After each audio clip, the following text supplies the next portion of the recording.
అర్హులైన వారందరికీ పెన్షన్స్ అందించడం కూటమి సంకల్పం. పెందుర్తి ఎమ్మెల్యే పంచకర్ల రమేష్ బాబు. అయితే ముందు రోజే పెన్షన్లు అందించడం దేశ చరిత్రలో ఎక్కడా లేదని, రాష్ట్రంలో అర్హులైన ప్రతి ఒక్కరికి పెన్షన్లు అందించడంలో ముఖ్యమంత్రి నారా చంద్రబాబు మరియు ఉప ముఖ్యమంత్రి కొనదెల పవన్ కళ్యాణ్ సంకల్పమని విశాఖ ఉమ్మడి రూరల్ జిల్లా జనసేన అధ్యక్షుడు పెందుర్తి ఎమ్మెల్యే పంచకర్ల రమేష్ బాబు పేర్కొన్నారు. జీవీఎంసీ 95వ వార్డు వేపగుంట జంక్షన్ రామాలయం వీధిలో సచివాలయం 484 పరిధిలో శనివారం ఉదయం అర్హులైన లబ్ధిదారులకు ఆయన పెన్షన్లు మొత్తాన్ని పంపిణీ చేశారు. వార్డు అధ్యక్షులు కంచిపాటి మధు గారు, వార్డు సీనియర్ నాయకులు దాట్ల మధు గారి ఆధ్వర్యంలో ఇంటింటికి వెళ్లి లబ్ధిదారులను పలకరించిన ఎమ్మెల్యే రమేష్ బాబు పెన్షన్ మొత్తం అందజేసి వారి యోగక్షేమాలు ఆరా తీశారు. ప్రభుత్వం వచ్చిన తర్వాత, ఎన్డీఏ కూటమి ప్రభుత్వం వచ్చిన తర్వాత ప్రతిరోజు కూడా ఏదో ఒక మంచి కార్యక్రమం చేస్తూ ప్రజల మధ్యలో ఉండటం అనేది ఎంతో మాకు సంతృప్తిని, ఆనందాన్ని ఇస్తుందని అనేక సందర్భాల్లో చెప్పారు. మరి ముఖ్యమంత్రి చంద్రబాబు నాయుడు గారి నిబద్ధత, ఆ కమిట్మెంట్ చూడండి.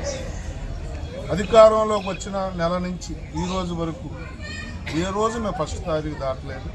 ఫస్ట్ తారీఖు 1వ తారీఖు సెలవు వస్తే ముందు రోజు ఇవ్వటం కూడా ఆనవాయితీగా పెట్టుకున్నాం. ఆ ఆనవాయితీలో భాగంగా రేపు ఆదివారం వచ్చింది ఫస్ట్ తారీఖు కాబట్టి ఇవాళ ఫిబ్రవరి 28వ తారీఖు పెన్షన్లు ఇవ్వటం అంటే ఇది మా నిబద్ధతకి, మా నాయకుడు నిజాయితీకి మనసున్న మారాజనే మరొకసారి ప్రజలందరూ కూడా మెచ్చుకుంటా ఉన్నారు. ఈరోజు చీపురుపల్లి, విజయనగరం జిల్లా చీపురుపల్లిలో చంద్రబాబు నాయుడు గారు వస్తూ ఉన్నారు. ప్రతి పెన్షన్ రోజు ఒక జిల్లాలో, ఒక నియోజకవర్గం, ఒక గ్రామంలో పాల్గొని ప్రజల మధ్యలో గడపటం ఆయన ఆనవాయితీగా పెట్టుకున్నారు. మరి మేము కూడా ప్రతిరోజు ప్రతి నెల పెన్షన్ డే పాల్గొనకపోతే మమ్మల్ని కూడా కరెక్ట్ చేస్తూ ఉన్నారు. అలాంటి నాయకుడు నాయకత్వంలో పనిచేస్తున్నాను.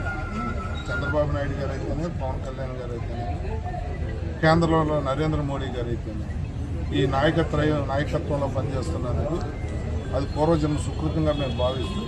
ఈ పేదలందరికీ ఏదైతే మేము 3,000 పెన్షన్ 4,000 పెంచామో, వృద్ధులకి, వికలాంగులకి 3,000 6,000 చేశాం, బెడ్డెడ్ 10,000 చేశాం, 100% బెడ్ దిగలేని వాళ్ళకి 15,000 చేశాం. అవన్నీ కూడా మాకు సంతృప్తినిచ్చే కార్యక్రమాలతో పాటు ఈ నెలలో కొత్త పెన్షన్లు కూడా ఇవ్వబోతా ఉన్నా. మా నాయకులకి చెప్పాను, ప్రజలకు చెప్పాను, మా మీడియా మిత్రుల ద్వారా మీరు కూడా అడ్వర్టైజ్ చేయండి. ఏ ఒక్క వ్యక్తి అర్హత ఉండి పెన్షన్ రాకుండా ఉండకూడదు అనేదే మా నాయకుల ధ్యేయం కానీ మా ధ్యేయం. దయచేసి ఈ కొత్త పెన్షన్ల విషయంలో రాజీ లేకుండా చాలా జాగ్రత్తగా గ్రామాల్లో కానీ పట్టణాల్లో కానీ ప్రతి ఇంటికి వెళ్ళి ఎవరైతే అర్హత ఉండి మిగిలిపోయారో వాళ్ళందరికీ ఇప్పించే బాధ్యత మేము తీసుకుంటామని కూడా మరోసారి మాటిస్తూ, ప్రజలు కూడా చైతన్యం రావాలా. వాళ్ళు కూడా ఆఫీసులకు వెళ్ళి ఏదన్నా రికార్డు తప్పైనా, ఏదన్నా ఇబ్బంది ఉన్నా మా ఆఫీసుని కూడా టచ్ చేయండి, మాకు కూడా తెలియజేయండి. మీ తప్పు లేకుండా అధికారులు తిప్పే ఏ కార్యక్రమాన్ని మేము కూడా కరెక్ట్ చేస్తామని చెప్పి మీకు మాటిస్తూ, మరి ఒక మంచి కార్యక్రమంలో పాల్గొన్న ఆనందం